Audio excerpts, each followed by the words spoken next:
Olá, seja muito bem-vindo a mais um episódio Flash Score. Vamos falar de eliminatórias para a Copa do Mundo de 2026, que será disputada pela primeira vez em três países: Estados Unidos, com a maioria dos jogos, México e Canadá. E teremos um grande clássico por aqui, pelo menos com muita história. Pode ser que hoje a gente, passando informações para você, você fala assim: não, o Uruguai é muito favorito diante do Paraguai. Mas para debater esse tema, eu convoco o camisa 10, Eduardo Gerac. Edu, tudo bem? Seja muito bem-vindo a mais um episódio Flash Score. Olá, Fábio, um grande abraço. É sempre muito legal, né, falar de futebol de seleções e não poderia ser diferente com essas eliminatórias aí, né, que vão recomeçar agora. O Brasil é um capítulo à parte, mas nesse jogo, né, você já deu bem aí o destaque dele. O Uruguai muito favorito em relação ao Paraguai, apesar, obviamente, de serem duas escolas bastante conhecidas, né, bastante tradicionais aqui do nosso querido futebol sul-americano, mas o Paraguai vem realmente abaixo das críticas, né? Fez uma Copa América muito ruim, né? Vamos lembrar, ele estava naquele mesmo grupo do Brasil, né? Que era o grupo D da competição, e caiu fora logo na fase de grupos, né? O Paraguai foram 3 jogos e 3 derrotas, né? Ele perdeu na estreia para a Colômbia, depois perdeu para o Brasil, aquela goleada por 4-1, e encerrou a sua melancólica participação perdendo para Costa Rica por 2-1. O Paraguai realmente que depois da Copa América, né, até trocou de treinador. Enfim, vamos ver se o Paraguai aí revive, né? Ou seja, renasce aí das cinzas para essa partida aí contra o Uruguai, né? Lembrando que era o Daniel Garneiro, né, que deixou a competição, a seleção, né? Depois da Copa América, depois daquela competição, deixou a seleção.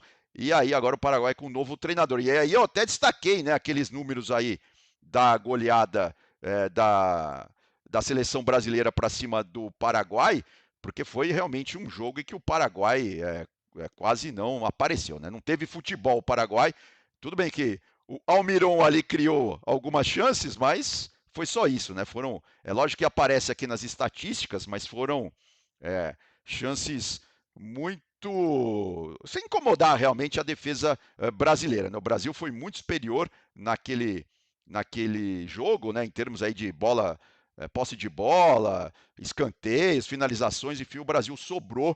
Você vê que o Lucas Paquetá deitou e rolou, né? Foram 17 passes decisivos naquele jogo.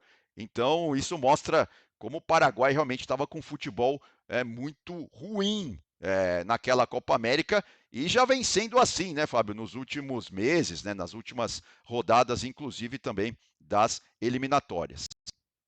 Muita gente esquece, né, Edu, porque a eliminatória parou em novembro do ano passado. Aí lá a gente falava assim: olha, em setembro do ano que vem, que é agora, voltam as eliminatórias, né? A sétima rodada e a oitava acontece em setembro. Aí o torcedor fala assim: até lá não sei nem mais o que está acontecendo. Então a gente passa para o torcedor que a Argentina lidera a eliminatória, Uruguai vem em segundo, Colômbia, Venezuela, Equador, Brasil. Brasil é o sexto colocado. Hoje se termina a eliminatória, o Paraguai vai para a repescagem. O Brasil, ó, sai por um detalhezinho. O Paraguai tem apenas 5 pontos ganhos. Uma campanha muito ruim do Paraguai, que vai ter uma enorme dificuldade, Edu, porque ele vai encarar, mesmo com desfalques, a seleção uruguaia. Ela perdeu alguns jogadores importantes, em especial os que atuam no Flamengo, machucados, não seguiram. Mas ela vai ter um Darwin Nunes, por exemplo, que é um jogador muito importante, é o artilheiro da eliminatória, 5 gols e 2 assistências. Ele supera o Messi tem 3 gols, né, e nenhuma assistência. Mas, assim, ele vai encarar um time que vai brigar com a Argentina. Só se o Brasil tiver uma arrancada fantástica com o Dorival, o Brasil pula para o topo, porque a Argentina e o Uruguai estão sobrando nessa corrida para chegar à Copa 2026, Edu. Não, exato, né? E só lembrando, né? As pessoas também, assim, é óbvio, é muita informação, muito jogo, muita coisa rolando. Lembra que na Copa América teve aquela confusão, né? Com os jogadores do Uruguai, depois de uma das partidas, eles precisaram subir nas arquibancadas, até para proteger Foi com a familiares, né? Que Colômbia. estavam Não foi ali. com a Foi com Colômbia? a Colômbia, exato. Foi, exato, Isso. é. Foi uma briga generalizada. E aí vários jogadores saiu agora só a suspensão para eles. É por isso que o Darwin Nunes não vai poder jogar. Ele pegou um gancho grande, né, de 5 Bem lembrado. partidas. E além disso, ó, o Darwin Nunes está fora, o Cáceres também, o Vinha, o Emiliano Martinez, o Brian Rodrigues, o Meli e o Pelistre. Ou seja, pegaram uma multa e ainda estão fora aí dos próximos jogos do Uruguai. E o Betancur também, ou seja, uma lista grande de jogadores do Uruguai que foram suspensos. O Uruguai que vai jogar em casa no estádio Centenário, né, o tradicionalíssimo estádio Centenário, palco inclusive da primeira Copa do Mundo, lá de 1930. E a grande notícia desse jogo também, inclusive isso provocou até uma corrida do povo uruguaio para as bilheterias, né? Parece que tinha ali uns 15 mil ingressos sendo vendidos, aí depois que o Luizito Soares anunciou que essa será a sua última partida pela Celeste, aí esgotaram-se os ingressos, 40 mil ingressos vendidos, ou seja, casa cheia aí para Uruguai e Paraguai, né? O Luizito que chorou, se emocionou bastante, enfim, nessa semana, né, na coletiva em que ele anunciou que é a última partida dele pela seleção uruguaia. Ele que pela Celeste Olímpica tem aí 69 gols, são 7 gols em mundiais e 8 gols em Copas América.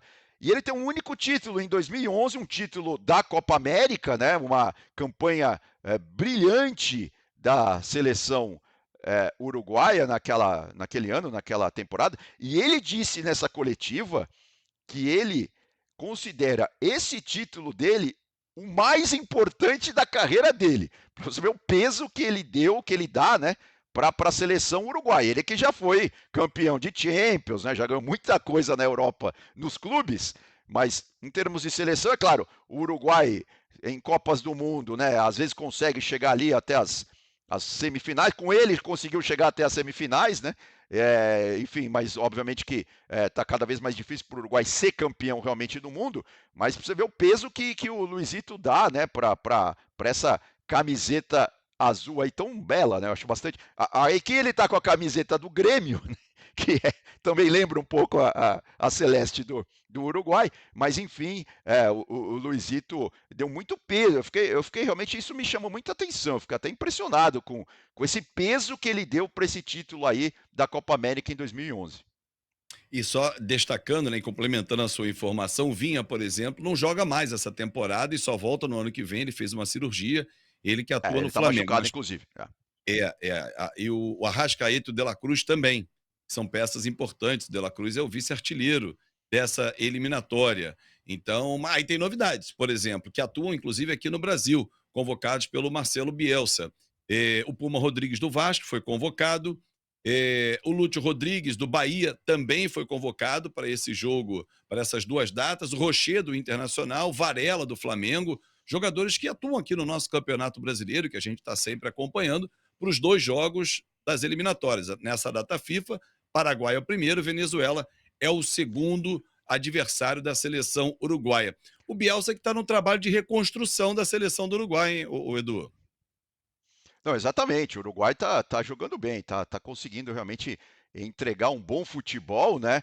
Na Copa América, podemos dizer que foi bem, né? Não chegou ao título, mas tirou o Brasil, inclusive, nas oitavas de final da competição, né? E realmente o Bielsa tá montando um time. E tem muita qualidade técnica esse time do Uruguai. Eu só queria fazer uma correção, Fábio, que é a seguinte: na verdade. A pena para esses jogadores que a gente deu a lista grande aqui muda um pouco. Na verdade, o único que pegou 5 jogos foi o Darwin Nunes. O Bentancur, por exemplo, ele foi suspenso por 4 jogos. Aí o Matias Oliveira, o Ronald Araújo e o Jimenez pegaram 3, além de multas, né? E aquela lista grande que eu tinha falado, o Cáceres, o Vinha, o Martinez, o Brian Rodrigues, o Meli e o Pelistri foram só multados, né? Eles foram multados em US$ 5.000 cada um. Não é importante você destacar porque o artilheiro da competição está fora dos próximos 5, né? 2 dessa data FIFA, na próxima data FIFA e na terceira data FIFA ele só pode jogar um. O segundo jogo, daqui para frente, e isso impacta demais a seleção uruguaia. E claro que vai deixar saudade, deixou saudade na torcida do Grêmio, você mostrou a imagem do Luizito Soares com a camisa do Grêmio, e vai deixar na seleção uruguaia, no povo uruguaio, Luizito Soares, mas Ah, o corpo já não obedece mais, o joelho já grita muito é, do Luizito Soares, é. né. Não, e assim, para mim é um grande atacante, né? Se não for um dos melhores que eu vi jogar, com certeza, pode até ser o melhor, viu? Se a gente for pegar esse recorte um pouco mais recente, vai, depois do Ronaldo Fenômeno, eu acho que o Luizito tá pelo menos ali no top 3. Não dá para fugir disso, né? Lembrando que naquela Copa do Mundo de 2010, né, teve aquela história sensacional contra a Gana, né, nas quartas de final daquela competição. Lembra que ele defende com a mão um chute do jogador ganês e ele é expulso, mas cedeu o pênalti, né, para a seleção de Gana. E se Gana faz aquele pênalti, a seleção ganesa estaria classificada para as semifinais e o Uruguai estaria fora. O jogador de Gana perdeu o pênalti, né? E aí, na disputa de pênaltis, logo em seguida, o Uruguai se classificou e foi para a semifinal. Desde 1970, o Uruguai não ia para uma semifinal de Copa do Mundo e o Luizito não só ajudou o Uruguai a ir para a semifinal em todas as partidas, né? Como também daquele lance específico, né? Ele trocou ali trocou a expulsão pelo pênalti, enfim, e acabou dando certo. Tem aquela imagem que correu o mundo, ele no banco de reserva, nem podia estar lá, né? Mas ele ficou ali no cantinho e tal, e viu o jogador de Gana, que era o Gian, se não me falha a memória, perdeu o pênalti. Ele ficou ali torcendo, né, ali naquela Exato. aflição toda, ele que trocou, né, falou: "Olha, a bola vai entrar, vou espalmar essa bola aqui", e salvou o Uruguai realmente. Exato. Foi uma presença de espírito, né, do craque. É claro que depois também vamos lembrar da mordida e tal, mas acho que a história do Luizito é tão gigante que não dá para atrelar ele apenas aquela mordida. Ele mesmo já falou que já se arrependeu demais daquilo, né? Depois várias vezes ele já falou dessa história, pediu desculpas, enfim. E ele que também jogou muito bem aqui no Brasil, né? Eu tive a oportunidade de ver ao vivo aquela partida do Uruguai contra a Inglaterra aqui no Itaquerão, onde ele fez os 2 gols, foi decisivo naquela vitória do Uruguai para cima do English Team. Jogador de jogo grande, Edu, assim a gente pode Exato. denominar Luizito Soares. Edu, grande abraço e até a próxima, que o Pistoleiro ainda estará em campo nessa partida. Valeu, Fábio, abração, até mais.